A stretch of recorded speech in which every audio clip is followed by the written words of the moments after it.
Welcome to Lunch with the Lord. I'm Pastor Mark, and we're in 2 Timothy chapter 2.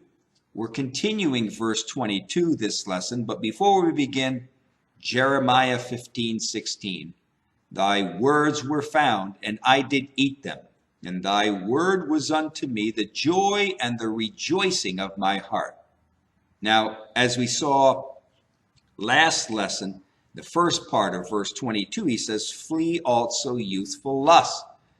And it's believed that Timothy was still a young man, that he hadn't reached the age of 30, which in the Jewish mentality, when a man would reach 30, he would become an adult. So Paul is, when he writes this, it's assumed that Timothy is still considered a young man.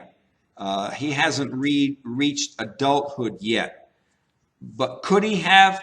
Yes. But Paul writes this to Timothy to flee youthful lust, which kind of implies that Timothy is still a young man. Now, flee also youthful lust, but follow righteousness, faith, charity, peace with them that call on the Lord out of a pure heart. So this is the second time that Paul writes to Timothy and tells him to flee and follow. Flee and follow. We see it also in 1 Timothy chapter 6, verse 11, where Paul tells Timothy in his first letter, to flee the love of money and to follow after righteousness, godliness, faith, love, patience, and meekness. Now, in our context, Paul is telling Timothy to flee lusts that come from without and lusts that come from within, and to turn his mind toward the pursuit of righteousness, faith, charity, and peace. So, flee youthful lust. Flee the things of this world. When he says flee, he means, abstain, run away from it, get away from anything that will draw your heart closer to worldliness or to this world system or to the mentality of this world. Flee it. But follow after righteousness, faith, peace, meekness, joy, patience. Follow those things.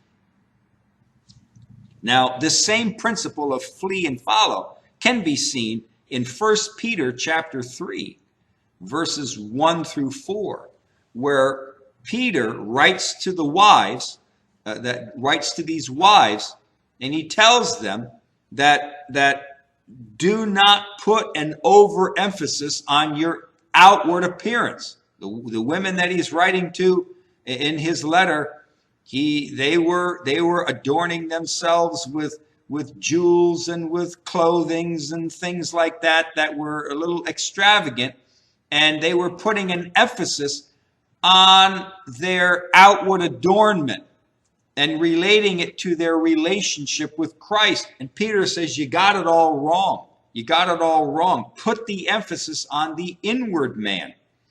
So he says, adorn the inward man, and adorn your inner being with God's jewels of a meek and a quiet spirit. A meek and quiet spirit is worth more than any gold or silver or clothing that you could wear. If you're a Christian and you want to express Christ and the Word of God to this world, it's coming from the inward man, not the outward man. You can put a suit and tie on or a fancy dress on, that kind of thing, and that's nice. But Christianity and the Word of God, the truth of the Word of God is seen from the inward man. And adorn the inward man. Don't worry about the gold and the silver on the outside. Worry about wearing jewelry of righteousness, the jewelry of meekness, right? The jewelry of patience and kindness, right? These are meekness and a quiet spirit. This is what will bring people to Christ. This is what will open their minds up to understand the Word of God. And so don't worry about the outward adornment, but it's the inward adornment. It's God's jewels. Righteousness, peace, patience, kindness, God's love. These things are God's jewels for us to wear. Strongly pursue the virtues of righteousness, peace, purity, faith, love, and others that are included in the Word of God, because these will bring great blessings from God. Doesn't matter how well you look on the outside. The blessings from God come when the inner man is adorned with the things of God. So he says here, flee youthful lust, but follow righteousness, faith, charity, peace. And then he says, with them that call on the Lord out of a pure heart. Now, this brings up an interesting principle, and that is the principle of fellowship. Fellowship with men and women who have like passions for the things of God as you do.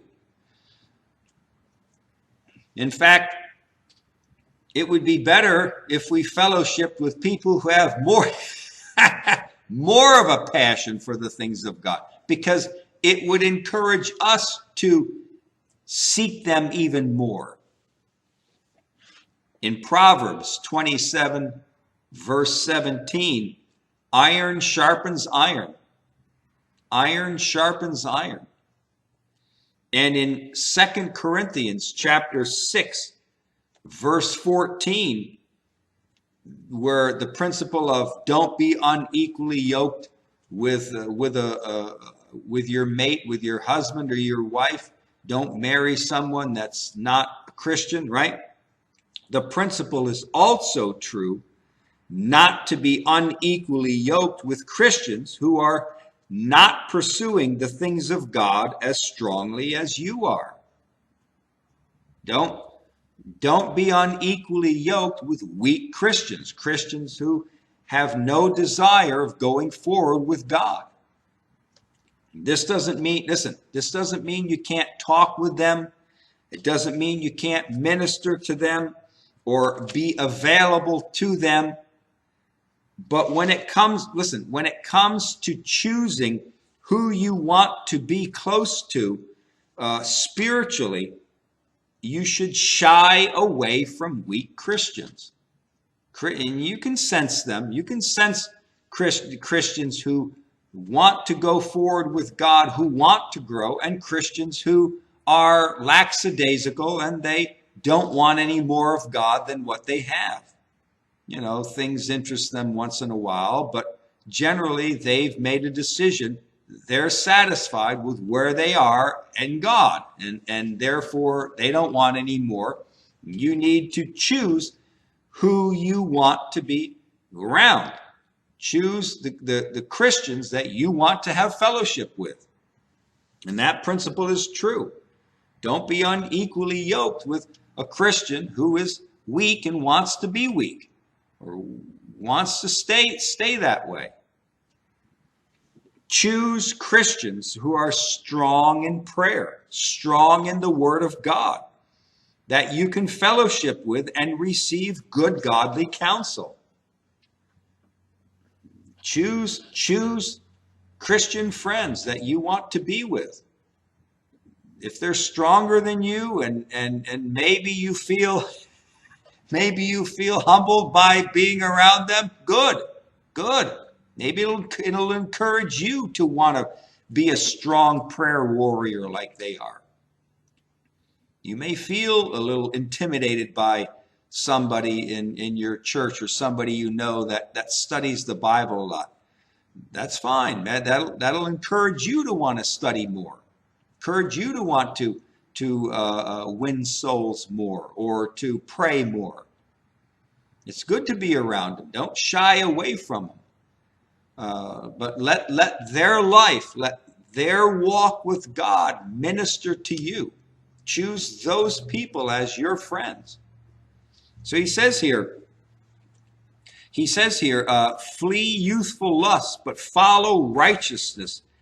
Righteousness, faith, charity, peace, and follow it with them, with also them that call on the Lord of a pure heart.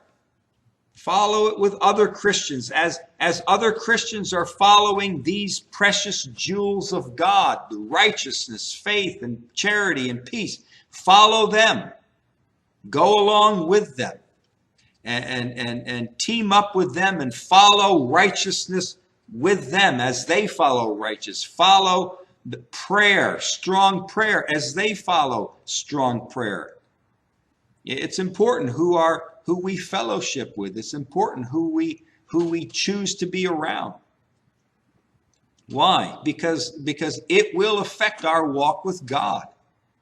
It will, who we hang around with in the Christian community will affect our walk with God and our maturity, our maturing in the things of God. If you want to be strong and you have a desire to be close to God, then you need to choose people who will help bring you to that point. All right? I mean, it's always been said in the sports world, if you want to be better at a position, in sports, then you should find someone who's a little better than you and have them and be around them and play basketball with them or play football with them. And if you want to be a good quarterback, real good quarterback, then you start hanging around and you want to be taught by someone who's a quarterback better than you so that you can learn from them. And then you'll get better. So the principle is true in Christianity. It's in the things of God. You want to be better in your walk with God, then find people that are better, that have a stronger walk with God than you do, and hang around them. Go to the Bible study with them. Learn from their life. Get counsel from them. And grow strong. I'm telling you, listen, I'm telling you that the end result, you will not be ashamed of the end result that you get, because it's only glory. You're only going to be blessed. You're only going to reap blessings from God if you do it. All right? Until next lesson, walk with the Lord. I know he walks with you.